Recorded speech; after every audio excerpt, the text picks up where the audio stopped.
Hello, everyone. Welcome to the All Day Football Show. I'm your host, Jackson Kellogg, and today we'll be getting into my game picks for Week 8 of the NFL season, almost halfway through. Getting right into it, last week I went 9-5. Definitely not my best week so far. Could definitely do a lot better. Puts my total season record at 64-40-1. So upset win of the week goes to the Washington football team as they put up a great effort against Dallas, even though they don't have a defense. Washington showed that, if they played a Division II college, they could possibly win some games. And the team that I'm not surprised with this week goes to the Los Angeles Chargers. They handled Jacksonville pretty well, aside from some special teams miscues that kept Jacksonville in the game, but Justin Herbert looks like a great future quarterback, and in my opinion, he's the front runner for Offensive Rookie of the Year so far. And teams on bye this week include the Cardinals, Washington, Jaguars, and Texans. So getting right into it, Thursday Night Football this week, Panthers against the Falcons. Panthers at home, they're coming off a tough loss to the Saints where they just barely lost after Joey Sly almost hit a record field goal of 65 yards, coming about a half a yard short. And the Falcons, in their third game in 6 weeks, blew a lead where they had, I believe it was like a 99.6% chance of winning. All because Todd Gurley scored a touchdown instead of just laying down on the ground. I'm going to give this win to the Panthers. The Falcons' defense is absolutely atrocious. They are not a legitimate team on defense, and as long as that is the case, Atlanta will not be able to stay in games. And they're playing a Panthers team that has a pretty decent offense that knows what they're doing and can be pretty consistent. They had to abandon the run quickly against the Saints. They didn't have a huge running game going as Mike Davis didn't put up much in the statistical category.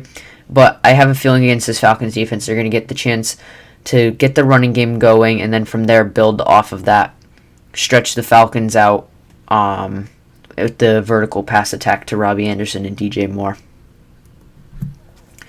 Getting started with our 1 o'clock games, we've got Titans against the Bengals. The Bengals, they have a decent offense other than the fact the Bengals offense could probably be a top 10 offense if they had a competent offensive line. Their offensive line is one of the worst in the NFL. I've said it all year. Joe Burrow, the last time I heard, was on pace to get like 70 sacks, or be sacked 70 times this year, which would be just a crazy number. And the Titans just got thrashed by the Steelers. They had a late comeback to where they almost won, but couldn't get it done as Stephen Gostkowski missed a last-second field goal. I give this win to the Titans for the mere fact that the Titans' pass rush isn't completely atrocious, so they're going to easily get pressure on Joe Burrow, which is going to have to force Joe Burrow to throw the ball quicker. And then the Titans secondary, which is also pretty decent in terms of they've got Malcolm Butler, Jonathan Joseph, Kenny Vaccaro, all those guys back there. So as long as they get the Derrick Henry rumbling against that terrible Bengals defense, it should be a fairly easy win for the Titans this week. I'm not looking forward to this. I'm not going to do a huge thing on it because I've got something big planned over the next couple days for the Patriots. So stay tuned for that. I give this win to the Bills. Oh, that should not say the Patriots. I'm giving this win to the Bills. So imagine that's on the right side. I don't do the W's before editing. The Bills definitely going to be the team to beat in the AFC East right now, as the Patriots are not legitimate contenders right now. In terms of how their offense has played, it has been absolutely atrocious and inconsistent, and the defense doesn't know how to stop the run. So I give this win to the Bills. Ignore the W on the left side. Raiders, Browns. Browns are a very interesting team this year in the fact that their defense is highly overrated right now. Myles Garrett is carrying them so much right now. They allowed the Bengals to score over 30 points on them in 2 matchups this year, and the Bengals don't have an offensive line. And now the Raiders have also been fairly inconsistent, as they can beat teams that you wouldn't necessarily expect them to. Like, they beat the Panthers back in week 1, beat the Saints in week 2, but then they've lost to the Patriots, and then they got completely destroyed by the Buccaneers last week. So I'm going to give this win to the Browns. I think Baker Mayfield's going to have a nice game to work with some of his newer receivers, as Odell Beckham's out for the year, so working in Rashard Higgins, Donovan Peoples-Jones, getting some of those tight ends more work, like Harrison Bryant's done fairly well. So I think against a weak Raiders defense, it'll be a good chance for the Browns to work on those offensive plays. It'll probably be a good game for Kareem Hunt as well, while as the Raiders have a chance to have some offensive struggles with them dealing with O-line COVID issues.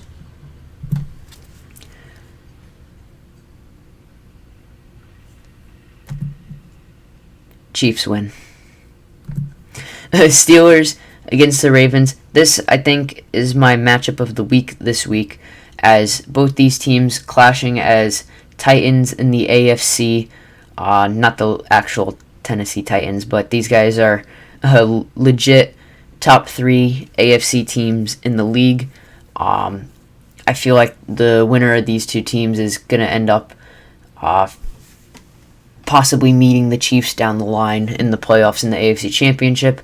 Ravens have looked good against teams so far. Their one loss is to the Chiefs in a game where they didn't look very good on either side of the ball. And then the Steelers, undefeated this year, they've proven that they can beat good teams in terms of they've beaten the Browns and the Titans. The one issue for the Steelers, though, is that Titans game, they did allow a late comeback. They cannot let that happen against a team like the Ravens, and that's an issue. So I give this win to the Ravens this week. I think Lamar Jackson finds a way to beat up on a Steelers defense. That is a very good defense that I didn't talk very well on earlier in the season, but they proved me wrong. But I think the Ravens can take advantage of it in this game. Rams-Dolphins. This will be the Dolphins' first game as Tua Tagovailoa as the starter. And then the Rams, they're coming off a good win against the Bears, where they handled all sides of the ball very nicely. I give this win to the Rams for the fact that the Rams just have a better team. They have more talent than the Dolphins do. And generally, we've seen it this year. The rookie quarterbacks that have played this year, in terms of Joe Burrow and Justin Herbert, have looked good so far. But we'll have to see what we get from Tua Tagovailoa. I also feel like Tua has the worst weapons around him compared to the other two quarterbacks that have started this year as rookies, in terms of Joe Burrow has Tyler Boyd, A.J. Green, T. Higgins. That's a pretty good set of weapons there. And then over in with the Chargers, you've got Keenan Allen, Mike Williams, and Hunter Henry, as well as Austin Eckler in the backfield. So I don't think Tua has as many weapons. His best tight end is Gesicki. Devontae Parker's a good receiver, but other than that, they don't really have any other receiving threats. And their running back room is interchangeable. So I think it's going to be a rough week for him against the pretty dominant Rams defense. Colts-Lions. Colts are coming off of a bye. Lions coming off of a last-second time-expiring win against the Falcons. Lions are sitting at a better record than the Patriots right now, surprisingly. Lions aren't looking too bad. They're starting to put their team together. The defense is starting to play a bit better. And the Colts are starting to get players coming back who were injured. Michael Pittman is coming off injured reserve this week. Gives Phillip Rivers another weapon. I don't think it matters too much, though. I give this win to the Lions. I feel like the Lions are going to start to put it together on both sides of the ball. They just traded for Everson Griffin to give a nice 1-2 punch, and Trey Flowers, Everson Griffin on the defensive line. It sounds like the Cowboys situation with the defense was they don't like how they're being coached over there. So I'm guessing that's partially why Everson Griffin's production was down. Maybe it'll change with a more defensive-minded coach in Matt Patricia. But we'll see how it goes. I think the Lions move above 500 this week. Vikings-Packers. The Vikings have not looked great this year. They have definitely regressed from previous years. And the Packers, other than the blowout loss to the Buccaneers, have looked very good this year. Angry Aaron Rodgers has been kicking butt.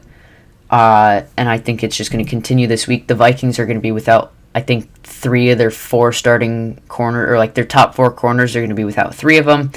But you know what that means? It's probably going to be another week where fantasy owners are going to be starting Davante Adams, because holy crap, he's going to kick some butt this week. I'd expect a probably very similar statistical line for Davante Adams this week, as that Vikings secondary is not going to do very well against the angry Aaron Rodgers, even with all the injuries that the Packers are dealing with. Saints-Bears. The Bears are finally being exposed for the team that they are. They are not a legitimate 5-win team, and the Saints are trying to put pieces together. Their secondary is absolutely atrocious, for one thing, but they're starting to put it together on offense. They'll be getting Michael Thomas and Emmanuel Sanders back soon. But thankfully they're playing the Bears, who don't know how to throw the football, so they don't have to really worry about the secondary too much this week. Janoris Jenkins is a big issue for them. I wouldn't be surprised if he gets benched this game and it doesn't start, because a lot of the blown coverages for the Saints so far this season have been because of Janoris Jenkins, which is why I give the Saints the win, as Nick Foles, other than Allen Robinson, doesn't have any receivers to throw to down the field. David Montgomery is good, not great. The Bears' offensive line doesn't really help that situation. It's just not going to be a good look for the Bears this week, as the defense is going to have to do a ton of work. I don't think they're going to be able to do that going against a multifaceted, double, triple, quadruple-headed Saints monster offense. Seahawks, 49ers, both teams coming off some interesting games.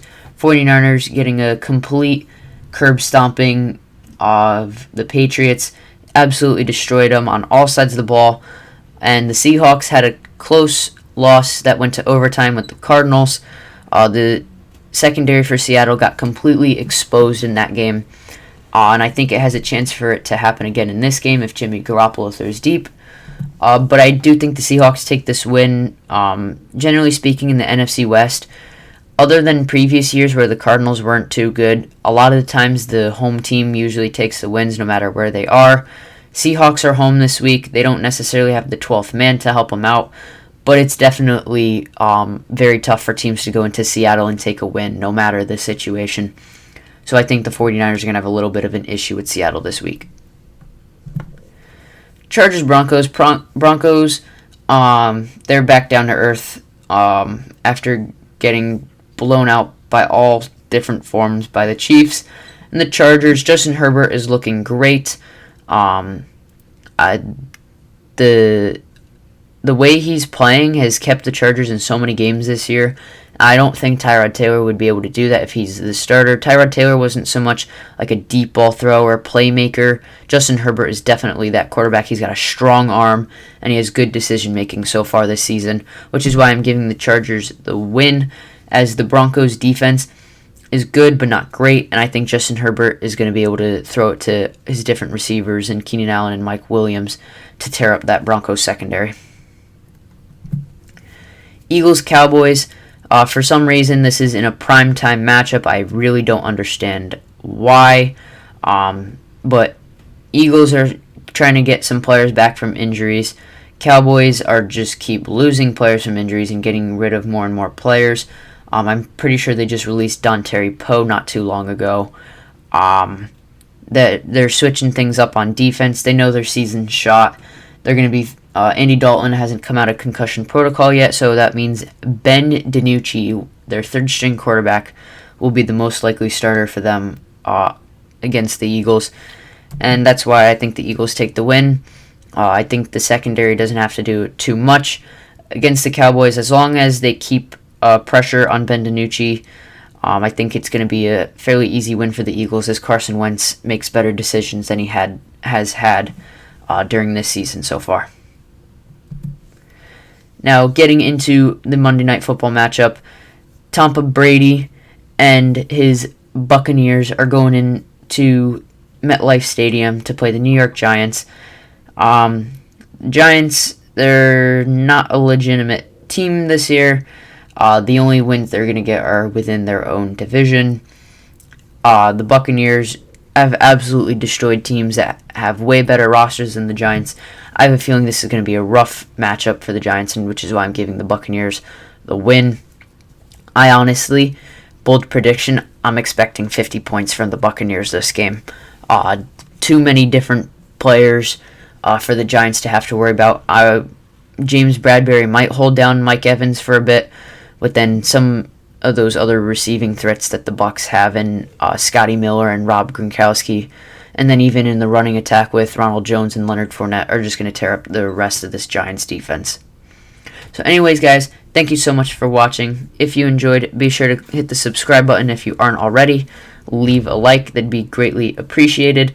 Hope you guys all enjoyed. Again, if you have any ideas or opinions on what I talk about, go ahead and leave them in the comments below. Totally up for discussion. If you want to, in the comments below, leave your picks for the week, or even if you just want to do your picks for tonight, Thursday Night Football. Again, it's Falcons at the Panthers. I picked the Panthers. We'll see if you can get it right as well. So anyway, thank you so much for watching. Hope you have a great time watching Thursday Night Football if you do. If not, have a great football Sunday, and let's go Patriots.